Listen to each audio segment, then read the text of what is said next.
One man, 90 minutes. 12 machine gun nests fortified with concrete and steel, manned by 50 battle-hardened Japanese soldiers. The math doesn't work. It's a suicide mission, a statistical impossibility. The year is 1944. The place is a god-forsaken rock in the Pacific called Peleliu, an island so brutal it was known as the bitterest battle of the war for the Marines. And for one platoon of the 1st Marine Division, pinned down and being systematically slaughtered, the math was about to be broken. They weren't witnessing a suicide mission. They were witnessing a human buzzsaw. A 19-year-old kid from Cleveland, Ohio, who decided that the only way forward was straight through hell. The story of Arthur Jackson is one of the most insane, undertold tales of raw courage from the Second World War. To understand how a man can do the impossible, you need to see the full picture. Make sure you're subscribed so you don't miss these incredible stories of history's forgotten heroes. So, why were they even there? By late 1944, America's island-hopping campaign was a bloody but effective march toward Japan. But a strategic disagreement split the high command. General Douglas MacArthur, determined to retake the Philippines, saw Peleliu as a threat. The island had a large airfield that could be used by Japanese bombers to attack his flank. Admiral Chester Nimitz, on the other hand, argued Peleliu was a strategic dead end. He believed the island could be bypassed, neutralized by air power alone, saving thousands of lives. But MacArthur's view won out. The decision was made. The 1st Marine Division, the veterans of Guadalcanal, the old breed, were tasked with taking this 5-square-mile chunk of coral rock. They were told it would be over in 4 days. It would take over 2 months. The Americans thought they could pulverize the island into submission. For 3 days, battleships and cruisers hammered Peleliu. It was one of the heaviest naval bombardments of the entire Pacific War. From the ships, it looked like the island was being erased from existence. But the Japanese commander, Colonel Kunio Nakagawa, had changed the game. He had learned from the costly banzai charges on other islands. He ordered his 10,000 men to abandon the beaches and instead dig in. They transformed the island's natural coral ridges into a fortress. They carved out over 500 caves, connecting them with tunnels. They built interlocking concrete pillboxes and bunkers, some with steel doors thick enough to withstand a direct hit from a battleship. The bombardment just blew away the jungle cover, leaving the fortifications exposed, but largely intact. The Marines weren't invading a beach. They were walking into a prepared killing ground. September 15th, 1944. D-Day. As the landing craft approached, the island was deceptively quiet. The naval shelling had stopped. But as the ramps dropped, Nakagawa's fortress opened up. Mortars, artillery, and machine guns tore into the Marines. The beaches became a slaughterhouse. The heat was suffocating, over 115 degrees Fahrenheit. Water was scarce. The coral terrain was sharp as razor blades, shredding boots and flesh. Despite horrific casualties, the Marines clawed their way ashore and, through sheer grit, captured the airfield in the southern part of the island within the first couple of days. This was a critical objective, but it was only the beginning. The real battle was for the high ground that dominated the airfield, a series of jagged coral ridges the Marines would come to call Bloody Nose Ridge. In the midst of this carnage was Private First Class Arthur Jackson. He was just a kid, really. Born in 1924, he grew up in Cleveland, Ohio during the Great Depression. He enlisted in the Marines in 1942, not long after Pearl Harbor. By 1944, he was a seasoned automatic rifleman in the 3rd Platoon, Company B, 1st Battalion, 7th Marines. His weapon was the Browning automatic rifle, the BAR. It was heavy, weighing almost 20 pounds, with a punishing recoil. But in the hands of a skilled operator, its 30-06 rounds could chew through jungle foliage and suppress enemy positions like nothing else. It was a weapon for a man with a strong back and a steady nerve. Art Jackson had both, and on Peleliu, he was about to become a legend. The date is September 18th, 3 days into the battle. Jackson's unit was part of the push to clear the Japanese from the eastern side of the island, specifically to secure the flank of the main assault on Bloody Nose Ridge. They ran into a wall of fire. A massive, heavily camouflaged Japanese bunker, flanked by a dozen smaller pillboxes, had them completely pinned down. The position was built into a coral ridge, what the Marines called Hill 105. It was a masterpiece of defensive engineering. The machine gun nests had interlocking fields of fire, meaning any attempt to assault one position would draw fire from 2 or 3 others. Marines who tried to advance were cut down instantly. The platoon was stuck, taking casualties, unable to move forward or backward. The air was thick with bullets and the screams of the wounded. Something inside Arthur Jackson snapped. He watched his friends, boys he'd trained with, die beside him. The platoon leader was trying to call in support, but the fire was too intense. They were being systematically wiped out. Waiting meant death. Retreating wasn't in the Marine Corps vocabulary. In that moment, Jackson made a choice. It wasn't born of strategy or orders. It was a primal reaction. A combination of rage, loyalty, and a cold, hard calculation that the only way to save his platoon was to do something completely insane. He decided to take on the entire fortress by himself. He didn't wait for an order. He didn't tell anyone what he was about to do. He just went. With his BAR cradled in his arms, he burst from cover and charged up the bare, exposed slope of the hill, running straight towards the main source of the fire. He was a lone figure against a hillside spitting death.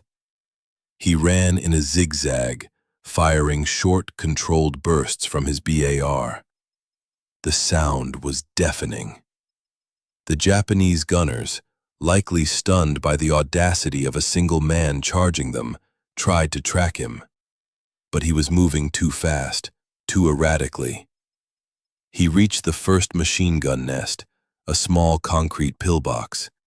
Without hesitating, he shoved the muzzle of his BAR into the firing slit and emptied the entire 20-round magazine inside. The screaming from within was short-lived. He didn't stop to admire his work. The adrenaline was pumping. He dropped the empty magazine, the hot metal clattering on the coral rock, and slammed a fresh one home. The whole action took maybe 2 seconds. He was now partially shielded by the bunker he had just silenced. He peered around it, his eyes scanning for the next threat. Another pillbox, about 30 yards away, was traversing its machine gun towards him. Before they could get a bead on him, he was moving again. Another sprint across open ground, another hail of bullets that miraculously missed him. He reached the second bunker, repeated the process, and silenced it. 2 down. Now he was at the base of the main objective, the huge central blockhouse. This wasn't a small pillbox. It was a concrete monster, housing an estimated 35 soldiers and multiple machine guns. Firing his BAR into the slit wouldn't be enough. He unhooked fragmentation grenades from his webbing, pulling the pin with his teeth. He lobbed one through a firing port. The muffled crump of the explosion was followed by screams. He threw another, and another. He then grabbed a white phosphorus grenade, a Willie Pete. These burned with incredible heat and created a thick, choking smoke. He tossed it inside. The smoke billowed out, providing him with a screen. He knew he had to get inside to finish the job.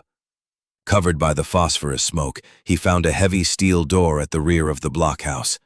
He kicked it open and plunged into the darkness. The inside was a nightmare. The air was thick with smoke and the smell of cordite and burnt flesh. Disoriented Japanese soldiers were scrambling in the chaos. Jackson didn't hesitate. His BAR roared to life, the muzzle flashes momentarily lighting up the hellish scene. He swept the room, cutting down anyone who moved. It was brutal, close-quarters work. When his magazine ran dry, he dropped it, slammed in another, and kept firing. In less than a minute, the main blockhouse, the anchor of the entire Japanese defensive position, was silent. Back at the American line, his platoon was in shock. They had watched a single man charge a position that had been chewing them to pieces, and then, one by one, the guns fell silent. The massive blockhouse that had seemed invincible was now smoking and quiet. They couldn't believe what they were seeing. The platoon leader, realizing what was happening, started yelling orders. "Covering fire! Give him covering fire!" The stunned Marines snapped out of it. Rifles and machine guns opened up, targeting the remaining pillboxes, trying to keep the enemy's heads down to give their berserker a fighting chance. Jackson stumbled out of the blockhouse, his ears ringing. He was a terrifying sight, covered in grime and smoke. But he wasn't done. The job wasn't finished. Using the now silent blockhouse as his base of operations, he began to systematically hunt the remaining pillboxes. He was no longer just charging wildly. He was a predator. He moved with a cold, terrifying efficiency. He identified the next bunker in the line, flanked it, and destroyed it with his BAR and grenades. Then the next one. With the main blockhouse gone, the smaller positions were isolated, their psychological advantage shattered. They were being taken apart, piece by a single Marine. He was firing constantly, and even with the several magazines he carried, he was running low on ammunition. And grenades weren't enough for some of the more reinforced positions. Under the covering fire of his platoon, he ducked and weaved his way back towards their lines. A corporal, seeing him coming, had already gathered supplies. Without a word, he tossed Jackson several bandoliers of 30-06 ammunition and, more importantly, 2 satchel charges. These were canvas bags packed with high explosives, essentially portable demolition bombs. Jackson slung the ammo over his shoulder, grabbed the heavy charges, gave a grim nod of thanks, and ran back into the fight. His next target was a bunker dug so deep into the coral that grenades were having little effect. This was a job for the satchel charge. He approached it from a blind spot, pulled the fuse igniter, and sprinted. The fuse was only a few seconds long. He had to get close. He ran right up to the bunker, tossed the heavy bag of explosives onto its roof next to the ventilation shaft, and dove behind a rock outcropping. The world turned white. The explosion was immense, a deafening blast that threw rock and debris hundreds of feet into the air. The bunker simply ceased to exist. It was vaporized. The rampage continued. He was a one-man army, moving from one position to the next with a speed and ferocity that was almost inhuman. Bunker 6 was silenced with a perfectly thrown grenade through its firing slit. Bunker 7 he suppressed with his BAR, while a bazooka team from his platoon, now able to move up, finished it off. Bunker 8 was another deep one, and it met the same fate as number 5. A satchel charge that blew it to smithereens. The Japanese defenders, who had been untouchable just an hour before, were now being hunted and exterminated. They had no answer for the lone Marine who seemed to be everywhere at once. For a brief moment, there was a lull in the fighting. Jackson took the opportunity to reload all his magazines, his fingers moving with practiced speed despite the slight tremor in his hands. The superhuman burst of energy was beginning to fade, replaced by a bone-deep weariness. The heat, the noise, the constant threat of death. It takes a toll. He was still just a 19-year-old kid. He took a swig of the hot, metallic-tasting water from his canteen, the only relief in the sweltering Peleliu heat.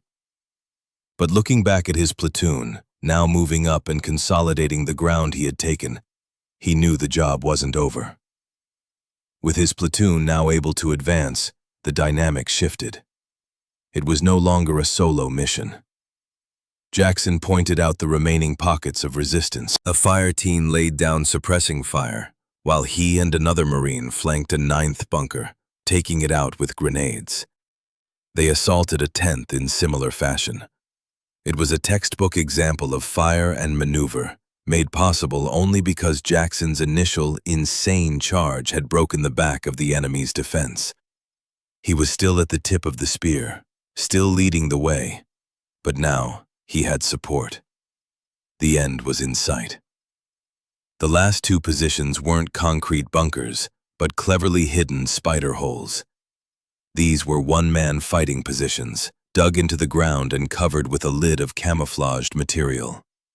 They were nearly invisible until a soldier popped out to fire. Jackson, with an instinct honed by combat, spotted the slight disturbance in the ground that betrayed one of the holes.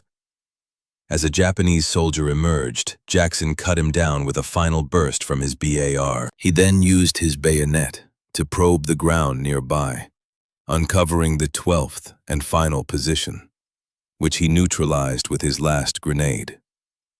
It was over. He stood there, amidst the smoking ruins of what had been an impregnable fortress. He was out of grenades, almost out of ammunition, and completely drained. In the space of about 90 minutes, Private First Class Arthur Jackson had single-handedly charged and destroyed a dozen fortified enemy positions, killing an estimated 50 Japanese soldiers in the process. He had broken the stalemate, saved his platoon from annihilation, and secured a critical piece of terrain. He had done the impossible. As he walked back down the hill, his platoon mates parted ways for him. They didn't cheer. They were too awestruck. They just stared at the kid who had transformed into a walking force of nature before their very eyes. His company commander, Captain Iron Mike Mervash, who had witnessed the entire charge, could hardly believe it. He recommended Jackson for the Medal of Honor on the spot. News of the action spread like wildfire through the 1st Marine Division. In a battle defined by brutal, grinding attrition, Jackson's singular act of heroism was a beacon. It was a reminder that one man, with enough courage and determination, could change the course of a battle. Jackson's action was decisive for his sector, but it was just one small part of the larger, nightmarish battle for Peleliu. The fighting for Bloody Nose Ridge would continue for weeks.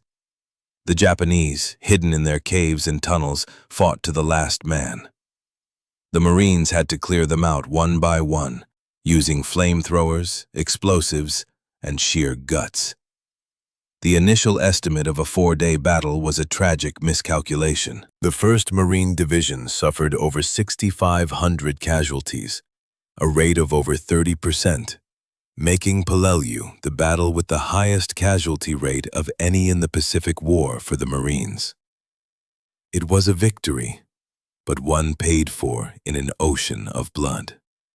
For his conspicuous gallantry and intrepidity at the risk of his life above and beyond the call of duty, Private First Class Arthur Jackson was awarded the Medal of Honor. On October 5, 1945, President Harry S. Truman personally draped the nation's highest award for valor around his neck. The official citation reads like something out of a Hollywood movie, recounting his one-man assault, the destruction of the blockhouse, and the systematic elimination of the dozen enemy positions. But for Jackson, it wasn't a movie. It was a memory etched in fire and steel, a tribute to the friends he fought to save on that terrible hill. Unlike many heroes, Jackson's story of service didn't end with World War II. After the war, he worked for the Veterans Administration. But the call to serve was strong. In 1950, with the outbreak of the Korean War, he accepted a direct commission as a captain in the United States Army. He served in the Army Reserve for years, finally retiring in 1984. He was a quiet, humble man who rarely spoke of his actions on Peleliu. He didn't see himself as a hero. He saw himself as a Marine who did his duty, who did what was necessary to protect his brothers in arms. It was that simple and that profound. History has a way of re-examining even the most hard-won victories. The strategic debate that happened before the invasion of Peleliu never really ended. Many historians, echoing Admiral Nimitz's initial assessment, now argue that the invasion was unnecessary. The airfield that was the primary objective was barely used. The Japanese forces on the island, though formidable, could have been isolated and left to wither on the vine, while the main American effort focused on the Philippines and Iwo Jima. The staggering cost in marine lives, they argue, was for a piece of land that had little to no impact on the eventual outcome of the war. It's a sobering thought that complicates the narrative of heroism and sacrifice. But the strategic debate doesn't diminish the courage of the men who fought there. They didn't choose the battlefield. They were given an order, and they executed it. What makes a man like Art Jackson run towards a dozen machine guns? It's a question we can never fully answer. It's not about a lack of fear. The author and Marine veteran William Manchester, who also fought on Peleliu, wrote that courage is not the absence of fear, but the capacity for action despite our fears. Jackson was undoubtedly terrified, but his loyalty to his platoon, his sense of duty, was stronger than his fear. He channeled that fear into focused, violent action. There's a psychological state that soldiers sometimes enter in the heat of combat, often called a berserker rage. It's an overwhelming flood of adrenaline that pushes a person beyond their normal limits. Time seems to slow down. Fear is suppressed. Pain is ignored. The mind becomes hyper-focused on a single objective: survival and the destruction of the enemy. It's a primal, terrifying state of being. It's likely what propelled Jackson up that hill. He wasn't thinking, he was doing. He became an instrument of war, a force of nature that the enemy simply could not comprehend or counter until it was too late. The 1st Marine Division, the old breed, was shattered on Peleliu. It was pulled from the line and would not see combat again until the invasion of Okinawa. The island was eventually taken by the Army's 81st Infantry Division. The battle has often been overshadowed by the more famous Iwo Jima, but for the Marines who fought there, it was the worst of the worst. It was a place of unimaginable heat, thirst, and unrelenting close-quarters combat against a fanatical enemy. Stories like Arthur Jackson's are vital because they put a human face on the staggering statistics. They remind us that these weren't just numbers on a casualty list. They were individuals. In his later years, Arthur Jackson, who passed away in 2017 at the age of 92, would occasionally attend reunions and speak with historians. He remained humble to the end. When asked about that day, he would often deflect the praise, saying he was just one of many who did their duty. He remembered the friends who didn't come home far more than his own actions. For him, the medal wasn't just his. It belonged to all the men of Company B, 1st Battalion, 7th Marines, who were pinned down on that barren coral slope on September 18, 1944. So what is the legacy of Arthur Jackson? It's a story that operates on two levels. On one hand, it's a testament to the incredible potential that lies within a single human being when pushed to the absolute limit. It's proof that one person can, through sheer force of will, defy all odds and change their world. Even if that world is only a few hundred square yards of a war-torn hill. It's about the power of individual agency in the face of overwhelming chaos. On the other hand, his story is a stark reminder of the brutal cost of war and the impossible situations we ask our young people to face. The battle for Peleliu might be a footnote for some, a strategic debate for others. But for the men who were there, it was 90 days of hell. And for 90 minutes of that hell, one 19-year-old Marine became something more. He became the answer to an impossible problem. He became the hope for a platoon that had none. He reminds us that behind the grand strategies and the cold statistics of war, there are individual stories of incredible, terrifying, and awe-inspiring courage. Arthur Jackson's rampage on Peleliu is one of those stories, and it should never be forgotten. The Second World War is full of these incredible, untold stories. Who is another unsung hero of history that you think deserves to have their story told? Let us know in the comments below. Thank you for watching.